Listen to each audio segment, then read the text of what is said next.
ईद मिलादुन नबी और रबीउल क्या है। ईद मिलादुन नबी जगह जगह आप लिखा हुआ देख रहे होंगे और लोगों को कहता हुआ सुन रहे होंगे, लेकिन क्या इसका मतलब आप जानते हैं? अगर नहीं जानते तो आज जान लीजिए कि इसमें 3 लफ्ज है, एक ईद, दूसरा मिलाद, तीसरा नबी। हम तीनों के बारे में इंशाअल्लाह तफसील से बताएंगे ताकि इसके बाद आपको किसी और से पूछना और समझना ना पड़े। सबसे पहले लफ्ज है ईद, जिसका मतलब होता है लौटकर आने वाली खुशी। दूसरा लफ्ज है मिलाद, जिसका मतलब है पैदाइश। तीसरा लफ्ज है नबी, जिसका मतलब हजरत मोहम्मद सल्लल्लाहु अलैहि वसल्लम है। अगर तीनों लफ्जों को एक साथ मतलब बयान करे तो इसका मतलब होता है नबी की पैदाइश की खुशी, क्योंकि हमारे नबी सल्लल्लाहु अलैहि वसल्लम इसी दिन पैदा हुए थे। इसलिए कुछ मुसलमानों ने इसको ईद मिलादुन नबी का नाम दिया है। ईद मिलादुन नबी कब मनाया जाता है? रबीउल अव्वल इस्लामी साल का तीसरा महीना है और इसकी 12 तारीख को ईद मिलादुन मनाया जाता है। वैसे तो ये तय नहीं है कि इसी दिन अल्लाह के नबी सल्लल्लाहु अलैहि वसल्लम की पैदाइश हुई थी,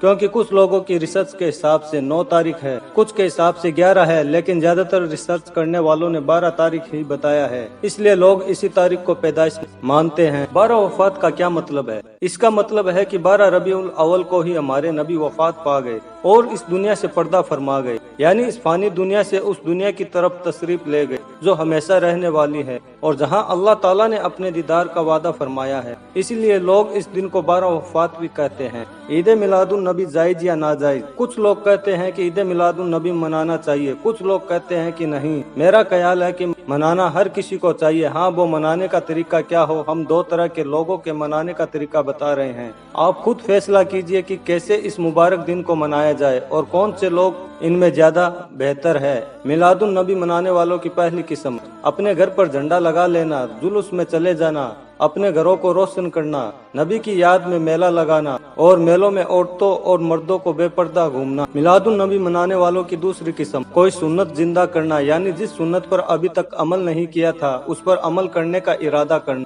जितना हो सके नबी के काम को आगे बढ़ाने का इरादा करना, नबी की जिंदगी पर कोई बयान या कोई किताब पढ़ना, दीन की राह में नबी पर आई तमाम मुश्किलों को याद करना, नबी के तमाम हुक्मों पर अमल करने का इरादा करना। इस दिन आसपास के गरीबों की मदद करना, पूरा दिन दुरूद शरीफ पढ़ने और इबादत में गुजारना। इसके अलावा और भी बहुत सारी चीजें हो सकती है। आप खुद बताएं कि आप किसी पर अमल करने को तैयार है। 3 तरह के लोग हैं जिनमें आप अपने आप को तलाशे। एक वो शख्स है जिसने पूरे साल सिवाय जुमा नमाज कोई नमाज नहीं पढ़ी और न ही अपनी जिंदगी में नबी की किसी सुन्नत का ख्याल रखा, लेकिन वो जुल्स में गया और ईद मिलादुन नबी को बड़े जोर शोर से मनाया, फिर उसके बाद नबी को भूल गया। दूसरा वो शख्स है जो नमाज तो पढ़ता है, ईद मिलादुन नबी भी मनाता है, लेकिन जो नबी का मिशन है उस मिशन को आगे बढ़ाने के लिए कुछ सोचता भी नहीं है। जैसे नबी के बाद लोगों तक सही बात पहुंचाने के लिए सहाबा ने अपनी जानें तक दे दी थी, लेकिन इस शख्स ने सिर्फ खुद से मतलब रखा था और अपने आप को नबी का सच्चा पैरोकार बताता रहा।